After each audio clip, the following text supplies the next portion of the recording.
Yo tengo que confesar a la Cámara que las intervenciones del señor ministro de Hacienda me producen cada vez mayor confusión y mayor perplejidad. Y supongo que lo mismo le sucederá a muchos ciudadanos, porque viene una y otra vez a la Cámara, cada vez más crecido, anunciando no ya la salida de la crisis, sino que somos el pasmo de Occidente prácticamente, y a continuación nos dice que, en consecuencia, tiene una nueva ocurrencia de subida de impuestos o de prolongación de los impuestos existentes. Me resulta difícil compaginar ese mensaje de equilibrio presupuestario prácticamente alcanzado y las medidas que a continuación nos propone, a no ser que prevea un crecimiento tan fuerte que esté intentando que la economía no se recaliente. Es la única forma que se me ocurre de compaginar las dos cosas.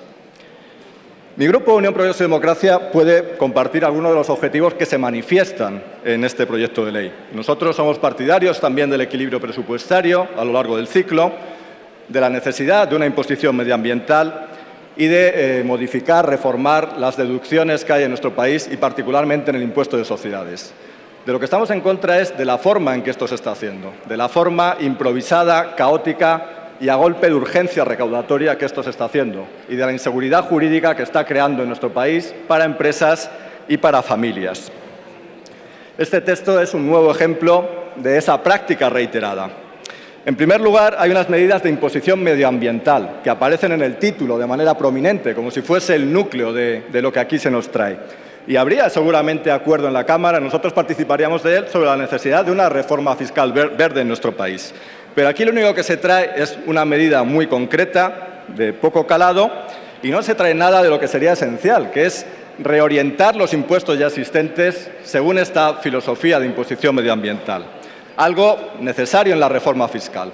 Por otro lado, se anticipan ya cosas de esa reforma fiscal cuando los expertos que el Gobierno ha nombrado todavía no han informado sobre cómo debería ser. Debe ser que el señor ministro conoce ya sus conclusiones, porque nos dice que está anticipando medidas para la reforma fiscal sobre la que hay un grupo de expertos que todavía no ha dicho nada. Un grupo de expertos nombrado directamente por él. Un segundo bloque de medidas tiene que ver con el impuesto de sociedades. El desbarajuste que hay en este impuesto es muy preocupante de cara a la posibilidad de inversión en nuestro país. Aquí hay una serie de medidas que se anunciaron como temporales y que ahora se prorrogan. Es cierto el viejo dicho que hay en España de que nada hay más permanente en nuestro país que las medidas que nacen con carácter temporal. El incremento de pagos a cuenta se prorroga, la compensación de bases imponibles negativas se prorroga para 2014-2015. Todo lo que era temporal se va convirtiendo en permanente. Y a esto se añade una nueva ocurrencia, que es limitar la deducción de pérdidas en el exterior. Y nosotros compartimos que el régimen de deducción hasta ahora era demasiado permisivo, pero con el típico efecto péndulo de este Gobierno se va de ese régimen tan permisivo a uno en que se prohíbe de forma generalizada este tipo de deducciones, en vez de intentar lograr el objetivo que se dice, que es evitar la doble deducibilidad. Pero no se intenta evitar la doble deducibilidad, sino que se suprime de forma generalizada, algo que va en contra de uno de los supuestos lemas de este Gobierno, que es fomentar la internacionalización de nuestra economía, fomentar la internacionalización de nuestras empresas, que es una de las palancas que ayuda a fomentar las exportaciones. Un tercer bloque de medidas tiene que ver con la imposición local. Aquí de nuevo hay prórrogas de recargos temporales. La subida del impuesto de bienes inmuebles se prorroga para el 2014-2015. Lo temporal se va convirtiendo en definitivo hasta que lleguen las elecciones y unos meses antes se baje alguna de estas cosas, evidentemente. Y se añade algo a lo que no han hecho referencia los otros grupos, pero que para mi grupo es importante y quiero llamar especialmente la atención sobre ello. Y es que se introducen bonificaciones discrecionales en una serie de impuestos locales. Ya se hizo en el pasado para el IBI, el impuesto de actividades económicas y el impuesto de construcciones. Y ahora se añade el impuesto sobre el incremento del valor de los terrenos. Para que todos nos entendamos, lo que se permite aquí es que un ayuntamiento perdone estos impuestos a una empresa si considera que así conviene, por razones muy genéricas, de interés social, de interés cultural o de fomento del empleo. Creemos que esto es un precedente muy peligroso.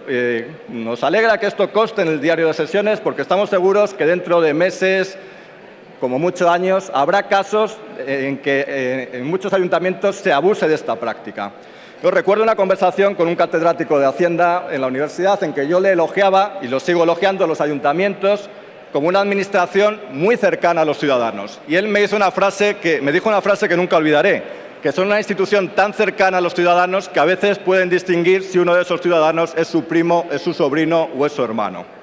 Dejar un ayuntamiento que perdone los impuestos locales a una empresa porque fomenta el empleo, ¿qué empresa no fomenta el empleo?, es dejar una puerta abierta a la arbitrariedad, a la discrecionalidad, al abuso y veremos si no a la corrupción. Por último, hay otro bloque de medidas que constituyen la guinda de este proyecto de ley. Porque no es cierto, señorías, como muchos ciudadanos piensan, que el Gobierno no esté dispuesto a bajar los impuestos. Aquí hay dos bajadas de impuestos. Una es a la Sareb, una empresa privada, con mayoría de capital privado, a la que una y otra vez se le beneficia fiscalmente. Pero más revelador todavía es la otra bajada de impuestos, es al alquiler de yates, que seguro que es una gran prioridad de cara al verano que han pasado la mayoría de los habitantes de este país. Señor ministro, por mucho que usted intente aparentar lo contrario, lo cierto es que a finales del mes de julio el déficit del Estado era el 4,38% del PIB, una cifra que superaba el objetivo para todo el año, que era del 3,8%. En julio habíamos superado el objetivo para todo el año. Y eso es lo que realmente explica lo que usted está haciendo, intentar hacer caja rápida y de forma caótica, igual que en sus anteriores medidas fiscales.